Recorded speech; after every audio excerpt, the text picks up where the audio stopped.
GST मध्ये बदल करून केंद्र सरकारने सर्वसामान्य नागरिकांना दिलासा देण्याचा प्रयत्न केलेला आहे। खास करून जे ड्रायफ्रुट्स आहेत यामध्ये केंद्र सरकारने आता काही बदल केलेला आहेत। या ड्रायफ्रुट्स वरती जो काही जीएसटी लावला जात होता त्यामध्ये मोठा बदल केलेला आहे। त्यामुळे ऐन सणासुदीच्या दिवसांमध्ये दिवाळी दसरा येतोय आणि त्यामुळे आता या सगळ्या ड्रायफ्रुट्सच्या ज्या किमती आहेत ते आता सर्वसामान्यांच्या आवाक्यात येणार आहेत। नेमका काय बदल केलेला आहे आणि आता यापूर्वी काय किमती होते आणि आता या जीएसटी कमी केल्यानंतर ड्रायफ्रुटच्या किमती नेमक्या काय असणार आहेत ते आपण जाणून घेऊयात। कारण आपण आता पुण्यातल्या मार्केट यार्डमध्ये आहोत आणि या मार्केट यार्डमधले हे सर्व व्यापारी आहेत। मला सांगा की आता जो जीएसटी आता केंद्र सरकारने कमी केलेला आहे ड्रायफ्रुटच्या किमतीमध्ये नेमका काय बदल झालेला आहे, आधी काय परिस्थिती होती आणि आता नेमकी काय? ड्रायफ्रुटचा स्लॅब पहिला 12% मध्ये होता। आम्हाला तशी आकारणी 4 स्लॅबमध्ये होती जीएसटीची, 5%, 12%, 18% आणि 28%। आता सरकारने चांगला इनिशिएटिव्ह घेऊन ते 2 स्लॅब ठेवलेले आता फक्त 5 आणि 18। त्याच्यामध्ये आमच्या जे ड्रायफ्रुटच्या वस्तू होत्या 12%च्या ते सगळं 5% मध्ये आलेले आहेत। साधारण एक उदाहरण म्हणून 1000 रुपयावर आपण जेव्हा पहिला टॅक्स 120 रुपये देत होतो 12% प्रमाणे, आता ते फक्त 50 रुपये लागणार आहे।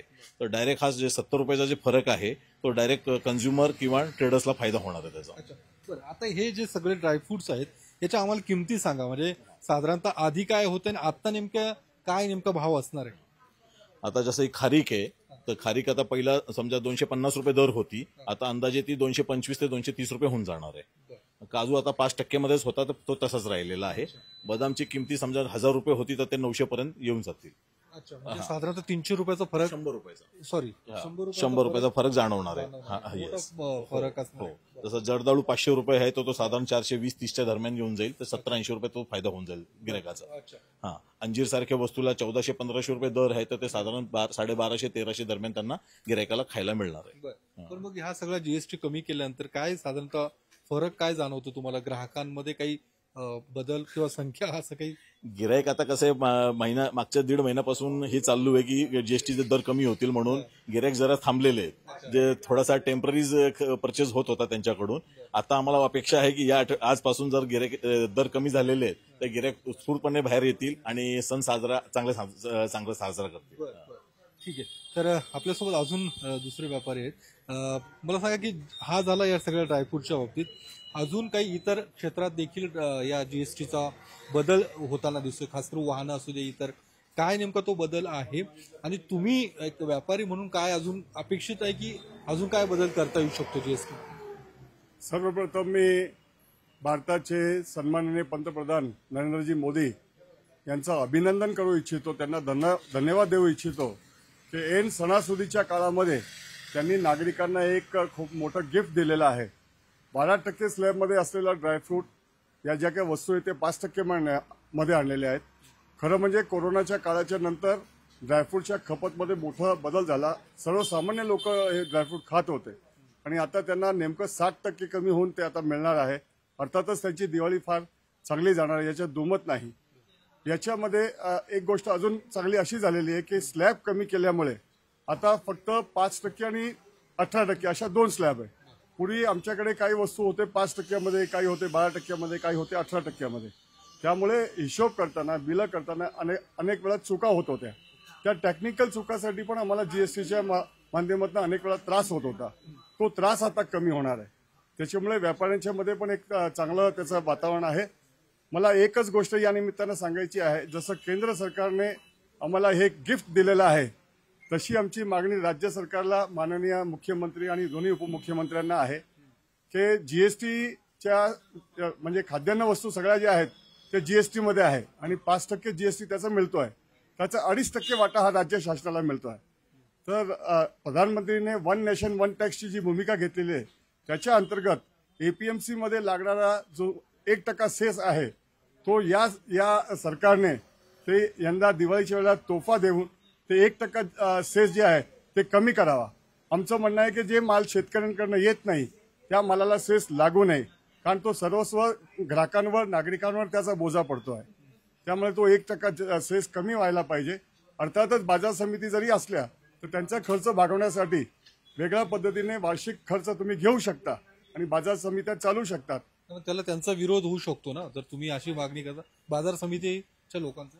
विरोध व्हायचं काही कारण नाहीये, कारण ज्या वस्तू हे जे सेस लावायचा जो कायदा होता तो शेतकऱ्यांच्या हितासाठी केलेला होता आणि जो माल शेतकऱ्यांकडनं येत नाही त्याच्यावर सेस लावून नागरिकांच्यावर बोजा लावण्याचं काही कारण नाही. आणि शिवाय 2.5% जे शासनाकडनं मिळणार आहे तो 1% जास्त आहे. म्हणजे अर्थातच बाजार समितीला शासनाला जे मिळतं आहे ते जर त्यांनी बाजार समितीला पैसे दिले तर बाजार समित्या सगळं चालणारच आहे.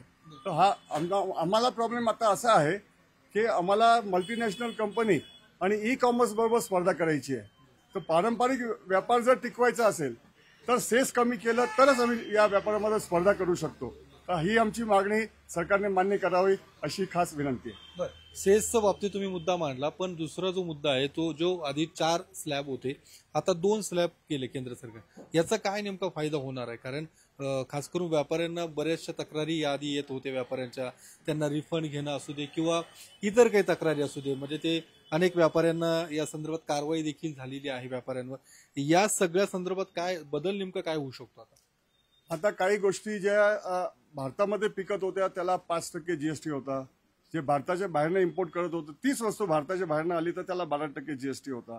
तर ते नेमकं ओळखायचं कसं, त्याचं रिटर्न भरायचं कसं, या सगळ्या प्रॉब्लेम होत्या. आता एकच 5%च्या स्लॅबमध्ये आल्यामुळे सर्व माल विकला गेला तर त्याला 5% जीएसटी आहे. त्यामुळे येणाऱ्या काळामध्ये आम्हाला जे जीएसटीची भरणा करायची आहे त्याच्यामध्ये आमचे प्रॉब्लेम्स कमी होणार आहेत.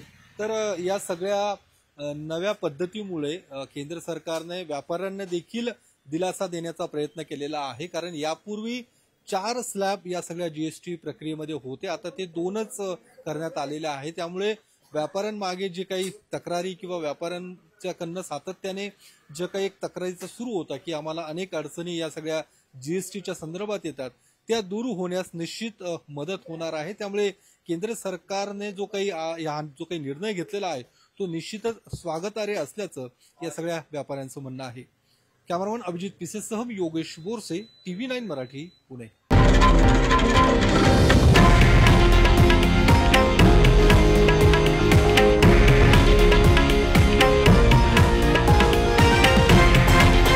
हे आहे देशातील नंबर 1 न्यूज नेटवर्क आणि आपण पाहत आहात TV9 मराठी, एकमेव.